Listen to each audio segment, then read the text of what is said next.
وعليكم السلام ورحمة الله وبركاته. Eidkum Barak, everyone. MashaAllah, we got the cowboy. All the celebrities come up to my stream. MashaAllah, MashaAllah, all the celebrities. Folks, اسمح لي وسام يا أخي, اسمح لي bro. And I just wanted to share a quick, Allah يبارك فيك يا ريان. Okay. So a very brief video today. It's got to do with two lessons. It's not really two lessons. It's like two pieces of advice for you folks. And I decided to do a stream about it because I feel that there's something a lot of people fall into, and I mean it's something I could just tweet. I could just tweet out these two sentences and that's it. But saying this in a live stream, perhaps sharing some examples, going to some detail, perhaps would have a greater effect. And please do share this advice with other people. All right. Yes, Eid Mubarak. May Allah bless your Eid. Okay. So the first piece of advice is, and folks, we're folks that we're people that are into polemics. We're into refuting our opponents, our theological opponents. We're people that do da'wah. And the people that do that, the people that share their beliefs and defend their beliefs and criticize the beliefs of others, they fall into this very strange, like, twisted view of the other, okay? In which a lot of mundane, ambiguous material is seen as twisted sexual perversions, okay? And you'd have, for example, a text. This text is a general text or some sort of miraculous text. And instead of perceiving it the way it was intended, it's interpreted as something sexual. So, one example of this, and this was a discussion I was having with some brothers, some Sunni brothers. Um, the discussion was about a strange report in a Shi'i book about, it's a very lengthy report. I don't want to go into it, but I'm just going to provide you an example of the end of the discussion. The report mentions that the Imam took out a bird from his pants and he put it in the mouth of the other Imam. Okay? And it's supposed to be like a miraculous report. Okay? He just randomly takes out a bird from his pants and feeds it to the other Imam. Now, the brothers, when they came across this report, they believed it was a sexual euphemism, that it's talking about the Imam's private parts and he's feeding his private parts to his kid, or his son is giving him like a sexual favor. Now, the first and most simple issue with this is, if that was the case, why the hell would it be reported? Why the hell would anyone record this? And when you, Ya Sunni, you interpret the report in this way, you sound like a pervert. You sound like the issue is with you, Yahi. The issue isn't with the report. The issue is with your mind, unfortunately. And we see the kuffar doing this with Islam. There's a narration about, subhanallah, like the Prophet, peace be upon him, his daughter passed away, and they're going to bury his daughter. Habibi, who dude who's asking if I'm a Wahhabi or not. If there's doubt, if you feel that I'm a Wahhabi and you don't want to take knowledge from a Wahhabi, then get out of the channel. Okay, this is just general advice for you and how you approach Islam and how you approach apologetics, because I don't want Muslims to sound stupid. طيب? And by the way, you can take advice in regards to you sounding stupid from anyone. You can take it from a kafir. طيب? Um, if a kafir gives you good advice on how to not sound stupid, take the advice from the kafir. طيب? Now a Wahhabi is gonna teach you how to not sound stupid. There's a hadith in which the Prophet, peace be upon him, is having his daughter buried. And the Prophet, peace be upon him, is asking the Sahaba, which one of you did not have intercourse last night? Okay? And one of the Sahaba says, I did not have intercourse. So the Prophet says, Tayyib, you go in there. Yani to bury his daughter, to place her yani in the yani in the hole basically. فسبحان it's basically that the Prophet, peace be upon him, is trying to find the most pure, the most clean of the Sahaba to do this. Okay? The one that was furthest away from any form of impurity to do this.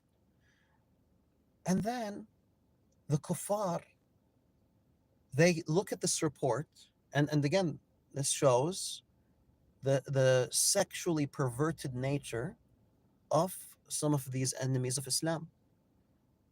And if I'm not mistaken, Sam Shamoun says this. He says that the Prophet, وَالْعِيَاذُ بِاللَّهِ, brought a Sahabi to have intercourse with his dead daughter. Can you imagine? Yeah, the Prophet, peace be upon him, who wouldn't allow anyone to get close to his daughter except for her husband while she's alive, he's allowing someone to get close to his daughter after she passed away. Can you imagine how perverted these people are? طيب يا مسلمين, don't fall into this trap when you're dealing with Shias, or when you're dealing with Al-Ahmadiyya, or when you're dealing with anyone. Be charitable in your interpretation. And by the way, yani here's the thing. Here's the first thing you must think of. The Sahabi who's narrating this report, what's his intention? Is he a Muslim? He's a Muslim. Does he look up to Rasulullah sallallahu alaihi wasallam? Yes, he does. The narrators that narrated this report, were they people that were necrophiles? The compiler of this report, what was his intention from quoting this narration? These are all pious Muslims. These are all pious Muslims from pious backgrounds, people that don't intermingle with the other sex. You think they're going to start spreading narrations about necrophilia? If they believed that the Prophet, peace be upon him, was a necrophile, they wouldn't be Muslims in the first place. And you think that you're discovering something new about Islam? In any case, so this is just a general piece of advice in regards to dealing with narrations from any other sect, from any other religion. You have to be as charitable as possible and not assume that everything is tied to some sort of sex or some sort of fantasy or some sort of al-iyadhu billah. And this is done, by the way, guys, this is done with all religions. This is done with all beliefs. Why? It's you want to assume that the other is perverted. You want to assume that the other is all about sexual deviance. You believe that sex is what makes the world go round. طيب, so that's the first piece of advice. The second piece of advice, folks, is it also has to do with being charitable. It's about something I mentioned very recently, and I was seeing a lot of comments in my latest video about Haqiqat. You had a lot of people saying that he's Mossad, he's CIA, he's this and that. Okay? And Muslims should not be like this. Muslims should not be conspiracy theorists, um, assuming that every single person that they don't like, huh, مشكور أخوي. Okay, that every single person has some sort of secret agenda and he's being paid by the kuffar. Yeah, this type of rhetoric is simplistic. One, it's pathetic, and Anna, I hate to see Muslims acting in this way. Yeah, if you have evidence, good. If you have evidence, good. Right? But guys, there's no evidence. Anna, I have more of a reason to slander Haqiqa Jew than anyone, and I'm not doing this because there's no evidence for it. If I found the evidence, oh, you think I wouldn't like to make a video saying Haqiqa Jew exposed as an agent of this country and that country? He's an apologist for shirk. He's an apologist for Bashar. He's an apologist for Iran. But is he someone that's paid? He's someone on the payroll of these nations? Of course not. And the reason that he's not is because we see him criticizing them from time to time. So we have to accept, we have to follow the apparent. Him and his guys, they don't do this. Him and his guys, the intention is to slander. He even has this one tweet where he says that even if you're not sure about someone, he was speaking about some of like the students of AMJ and whatnot. He was like, even if you don't know, just call them agents. Even if you don't know if they're sincere or not, just call them agents so we can push people away from them. طيب. Yeah, so even you see even the post by Zumas. This is yeah, طيب. Someone's praising him, someone that's connected to the Iranian government's praising him. Does this mean that he's someone that's paid by the Iranian government? No. But we have to be fair. And guys, I'm not defending the guy. I'm not defending the guy. And wallah, I hate him with all my guts. I can't stand him. But we have to be fair with our opponents. We have to be just. And that should be the influence of Islam upon us, to be just with our opponents. طيب. And wallah guys, one of the things that I hate the most is Muslims sounding stupid. I hate it when Muslims sound stupid. I hate it when Muslims jump into a conspiracy theory just because it suits them. And because Anna, when I see the kuffar talking about what's happening in Gaza, yeah, may Allah preserve our family in Gaza, and may Allah protect them. And when I see those things happening, when they see these the masakin, the children, being cut to bits, they say this is Hollywood. They say this is a show. Yani, when you say this, when any kafir says this, I'm beyond disgusted. Okay, but I know why they say this is because they're simple, stupid people that just want to follow anything that suits them. Even if they didn't like wholeheartedly believe in it, they'd be, oh, it's a show, they're just acting. It's Hollywood. طيب? So I'm disgusted by this. Okay? But I say they're kuffar aslan.